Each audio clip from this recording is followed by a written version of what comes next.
అందరి నమస్తే. ఒక బహిరంగ సభ, జిల్లా మినిస్టర్లు, మంత్రులంతా, ఎమ్మెల్యేలంతా ఉన్నారు. ముఖ్యమంత్రి కూర్చుని కాలు మీద కాలేసుకొని చూసినావా? నేను ముఖ్యమంత్రి అయిన తర్వాత ప్రజలంతా సుభిక్షంగా ఎట్లా ఉన్నారు, అసలు నా కోసం జనమంతా ఎట్లొచ్చారని చాలా గర్వంగా చూస్తున్నాడు. అదే టైంలో ఆ మీటింగ్ ఎక్కడైతే పెట్టినరో అక్కడనే ఎమ్మెల్యే, నేను తలెత్తుకోలేకపోతున్న జనాలల్లో మీకు దండం పెడతా, మాకు రోడ్లకు పైసలు ఇవ్వని అడిగిండు. ఇది ఎక్కడ జరగదు. మన తెలంగాణలో రేవంత్ రెడ్డి పరిపాలనలో సాధ్యమైంది. అది ఎక్కడో జరిగింది. దేవరకొండ బహిరంగ సభ పెట్టిండ్రు, విజయోత్సవాలు. ఇది ఎక్కడో సాధ్యం కాదు, మన తెలంగాణలోనే అయ్యింది. దేవరకొండలో బహిరంగ సభ, రేవంత్ రెడ్డి కూర్చుంటూ, మినిస్టర్లంతా కూర్చున్నాడు. బాలునాయక్ వేసేసిండంటే ఆయన బాధ. అది కాన్స్టిట్యున్సీ ఆయన ఒక్కందే కాదు, తెలంగాణలో ఉన్న ప్రతి ఎమ్మెల్యే బాధ. 2 సంవత్సరాలు గవర్నమెంట్ అయిందని విజయోత్సవ సభ అది దేవరకొండది. ఆ విజయోత్సవ సభ ఎప్పుడు చేసుకుంటారు? ఉత్తగా 2 సంవత్సరాలు అయిందని చేసుకోవడం కాదు, కాలం గిరగిర తిరిగి ఏం చేసినది మీ ఎమ్మెల్యేనే చెప్తుండే, మీరు ఏం చేయలేదు 2 ఇయర్స్ దండం పెడతా పైసలు ఇవ్వమని. చూపిస్తా వీడియోతో సహా. ఈ వీడియో షేర్ కూడా చేయండి, ఎందుకంటే రాష్ట్రంలో ప్రతి నియోజకవర్గంలో ఇదే పరిస్థితి. అధికార పార్టీ ఎమ్మెల్యే పరిస్థితి ఇట్లుంటే ఇంకా ప్రతిపక్ష పార్టీ ఎమ్మెల్యే ఉన్న దగ్గర ఇంకా దారుణంగా ఉండొచ్చు బహుశా, ఎందుకంటే ఆడ ఆఫీసర్ కూడా సహకరించాడు. కాబట్టి షేర్ చేయండి, సబ్స్క్రైబ్ చేయడం మాత్రం మిస్ చేయదు, ఎందుకంటే అది చాలా ఇంపార్టెంట్. ఇప్పుడు టీడీపీ, కాంగ్రెస్ ఈ 2 ముఠాలు రిపోర్ట్లు కొడుతున్నాయి. వీడియోలను రిపోర్ట్ కొడుతున్నారు, ఛానల్ను రిపోర్ట్ కొడుతున్నారు.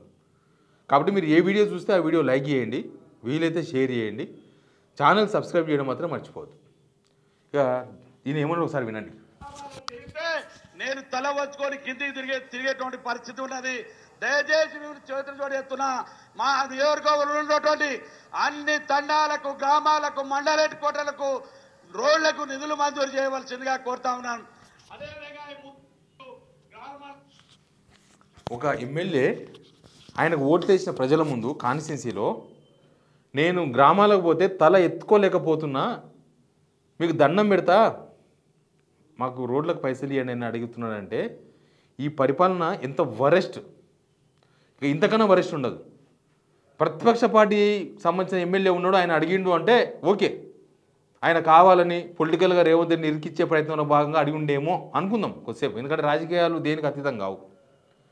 సొంత పార్టీ ఎమ్మెల్యే బాలనాయక్ కూడా కొత్త ఎమ్మెల్యే కాదు కదా, ఆయనకు తెలుసు కదా. నాకు తెలిసి ఎన్నోసార్లు అడిగి పని కాక ఇక మీరు ఎప్పుడు గప్పాలు కొట్టుడే తప్ప పైసలు ఇచ్చే పరిస్థితి లేకపోవడంతో బహుశా బాలనాయక్ ఆ స్టేట్మెంట్ ఇచ్చింటాడు. అది నాలుగోడల మధ్య జరిగిన మీటింగ్లో మాట్లాడితే ఓ రకంగా ఉంటుంది. అంతమంది పబ్లిక్, ఆయన తీసుకొచ్చుకున్న పబ్లిక్, రేవంత్ మా ముఖ్యమంత్రి వస్తున్నాడు రండి అని పిలుచుకొచ్చి కూర్చోబెట్టిన పబ్లిక్ ముందు మాట్లాడిందంటే ఆడ ఫెయిల్యూర్ బాలునాయక్ది కాదు, ఆడ కూర్చున్న మినిస్టర్స్ది, ముఖ్యమంత్రి రేవంత్ రెడ్డిది 100%. మరిగా ఇప్పుడు మామనార్ ఎమ్మెల్యేనేమో లేఖ రాసే, ఏం పైసలు ఇస్తలేరు మీరు, పెళ్లికి సావులకు తప్ప ఎక్కడ పోతలేము, మేము 1,00,000-2 లక్షలు కూడా మేము ఖర్చు పెట్టలేకపోతున్నామని మామనార్ ఎమ్మెల్యే ఎన్ఎస్ శ్రీనివాసరెడ్డి లేఖ. అసలు నిజంగా ఎవరైనా ఒకడు గుర్తుపెట్టుకోండి, ఒక సర్పంచ్ ఉన్నాడు ఊళ్ళో సర్పంచ్ ఉంటే ఒక ఆయన ఎవరో ఊళ్ళో ఒక జనం, ఒక మామూలు ఓటర్, ఒక మామూలు మనిషి, సామాన్యుడు సర్పంచ్ని ఓ మాట అన్నాడు అనుకో, ఏం పని చేస్తున్నావా నువ్వు ఊళ్ళో, సర్పంచ్ అయినా ఏం పని చేస్తున్నావు అని అడిగితే ఊళ్ళో సర్పంచ్ తలకాయ తెగిపోతుంది, ఇజ్జత్ అది. మరొక రాష్ట్ర ముఖ్యమంత్రి, ఒక ఎమ్మెల్యే ఆ లేఖ రాసిండు, పేపర్ల వార్త రాపించుకున్నాడు, ఆర్టికల్ రాసిండు, ఆయన ఓపెన్గా మాట్లాడిన టీవీ ఛానల్తో మేమేం చేయలేకపోతున్నాం అంటే రేవంత్ రెడ్డి తలకాయ కొట్టేయాలి. అది పక్కన పెడదాం. సొంత జిల్లా, మళ్ళీ రేవంత్ రెడ్డి సొంత జిల్లా పక్కన నల్గొండ. నేను అనుకున్నా వాళ్ళు ఏమైనా అసంతృప్తితో ఉన్నారేమో, నిజంగా మామనాడు జిల్లా వాళ్ళు కొంచెం అసంతృప్తితో ఉన్నారేమో, వాళ్ళు ఏమన్నా అనుకున్నారేమో. ఇప్పుడు బాలునాయక్ బయటపడ్డాడు కదా, బాలునాయక్ అయితే అందరు ముందల రేవంత్ రెడ్డి ఫెయిల్ అని చెప్తున్నాడు. ఇక రేవంత్ రెడ్డి ఫెయిల్ అయిపోయినావు, నీకు దండం పెడతా, నువ్వు ఫెయిల్ అయిపోయినావు, నన్ను ఫెయిల్ కానీ అడిగినట్టు అనిపిస్తుంది ఆయన మాట్లాడిన మాటలు. ముఖ్యమంత్రి అయితే దేనికోసమే? ముఖ్యమంత్రి అయితే దేనికి? గప్పాలు కొట్టనికనా, కబ్జాలు చేయనికనా, అవినీతి చేసి 4 డబ్బులు సంపాదించుకోనికనా, దేనికోసం అవుతారు? కనీస అవసరాలు కదా. ఇప్పుడు జనాలకి ఏం తులం తులం బంగారం ఇస్తాం ఏమి మీరు ఇవ్వలేదు. కళ్యాణ లక్ష్మితో పాటు తులం బంగారం ఇస్తామని ఇవ్వలేదు. సరే అది ఎక్స్ట్రా అనుకుందాం. కనీసం రోడ్లు వేయాలి కదా. కేసీఆర్ గవర్నమెంట్ వేసిన రోడ్లు పాడైపోతే రిపేర్ చేసే పరిస్థితి కూడా లేదు. గుంతలు పడ్డాయి మొత్తం.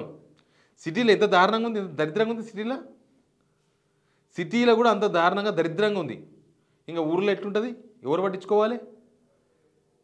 నిధులు ఇచ్చేది అప్పుడప్పుడు బట్టి విక్రమార్క నొక్కుతాడు. బట్టి విక్రమార్క ఆయన గల్ల నింపుకుంటున్నాడు. ఆయన గల్ల ఆయన సపరేట్ ఉంది. రాష్ట్రం గల్ల ఖాళీ చేసేసిండ్రు. వాళ్ళ గల్లా నింపుకునే పనిలో ఉన్నారు. ఒక ముఖ్యమంత్రి ఇట్లా ముఖ్యమంత్రి ముందల తలదించుకొని తిరుగుతున్నా మేము అంటే తలదించుకొని తిరగాల్సింది ఎమ్మెల్యే కాదు, ముఖ్యమంత్రి. ఆడ కాలు మీద కాలేసుకొని ఇట్లా చూస్తున్నారు. తల దించుకొని ఉండాలి. నిజానికి ఒక ఎమ్మెల్యే అట్లా మాట్లాడితే, ముఖ్యమంత్రి ముందర మాట్లాడుతుంటే అక్కడ ఎవరు ఫెయిలూరు, ఎవరు చేతగానోళ్ళు? ముఖ్యమంత్రి. సీఎం దృష్టికి చాలాసార్లు తీసుకుపోయి నన్ను ఏం చేయలేని సిచ్యువేషన్లో బహుశా ఆయన మాట్లాడు.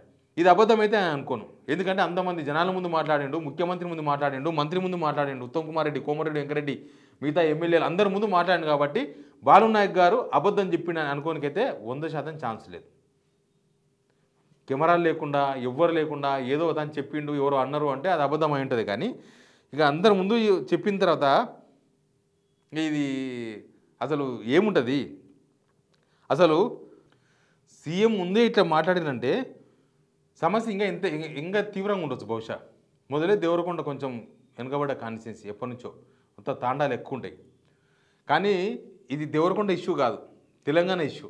తెలంగాణలో చాలా గ్రామాలకు రోడ్లు ఉన్నాయి, పోయినాయి, మళ్ళీ వేసి దిక్కు లేదు. వేస్తే కూడా మంచిగా మ్యాట్ చుట్టుకుపోతారు. మనం చూసినాం జడ్చర్ల కాడ అనంతరెడ్డి ఎమ్మెల్యే దగ్గరనే ఎవరు ఆంధ్ర ఎమ్మెల్యే అన్నట్టు కాంట్రాక్టర్. జడ్చర్ల కూడా సేమ్, కొడంగల్లో కూడా సేమ్. అంటే ఉత్తగా టూత్ పాలిష్. కనీసం సొంత ఎమ్మెల్యేలు ఉన్న దగ్గర కూడా డెవలప్ చేసుకోలేని సిచ్యువేషన్ ఉంటే, సొంత ఎమ్మెల్యేలు ఉన్న దగ్గర రోడ్లు కూడా వేసుకోలేని సిచ్యువేషన్ ఉంటే, ఒక ఎమ్మెల్యే బతిమలాడుకుంటుంటే ఈయన సక్సెస్ఫుల్ సీఎం అందమా? ఇంకా ఈయనకు 10 సంవత్సరాలు ముఖ్యమంత్రి కావాలంట. అప్పటికైతే మొత్తం తెలంగాణ చుట్టుకొని పోవచ్చు ఇట్లా. అసలు 2 సంవత్సరాలైంది. ఇప్పుడు సరే మొన్ననే వచ్చింది గవర్నమెంటు, అవునులే సంవత్సరం అయింది. 2 సంవత్సరాలు గవర్నమెంట్ వచ్చి అసలు ఈ విజయోత్సవాలు ఎవరికి విజయోత్సవాలు? జనాలకు సంబంధం లేని విజయోత్సవాలు అనిపిస్తుంది. ఇప్పుడు ఇవన్నీ చూస్తే, ఎమ్మెల్యేల మాటలు చూస్తే ఉత్తదే మాటలు తప్ప ఏం లేవు, అదే అనిపిస్తుంది. ఆయన చెప్పుకుంటూ తిరుగుతాడు ముఖ్యమంత్రి, ఎమ్మెల్యేలేమో తల దించుకొని తిరగాలి. అసలు ఇక్కడ తలకాయ పోయేది ఎమ్మెల్యేలది కాదు, వీళ్ళదే. రేవంత్ రెడ్డి తలకాయనే పోయేది. అరే సొంత ప్రభుత్వమే ఎమ్మెల్యేల మాట వినకపోతే ఇక జనాల పరిస్థితి ఏంది? ఇక జనాల బాధలు ఎవరుంటాడు? ఎమ్మెల్యే మాటనే వినాలి కదా. ఎమ్మెల్యేని చెప్పి లాస్ట్కు బహిరంగ సభలో ఇక తిట్టుకొని జనం అనే ఆయన మాట్లాడుతున్నాడు. ఇక జనాల సమస్యలు ఎవరు మాట్లాడతారు? ఎమ్మెల్యేకి ఇవ్వకపోతే నిధులు ప్రస్తుతం ప్రజా సమస్యలు ఎట్లా తీరుతాయి? ఎమ్మెల్యేలు లేకపోతే ముఖ్యమంత్రి ఉండరు. ఎమ్మెల్యేలు ఉంటేనే బలం ఉంటాయి.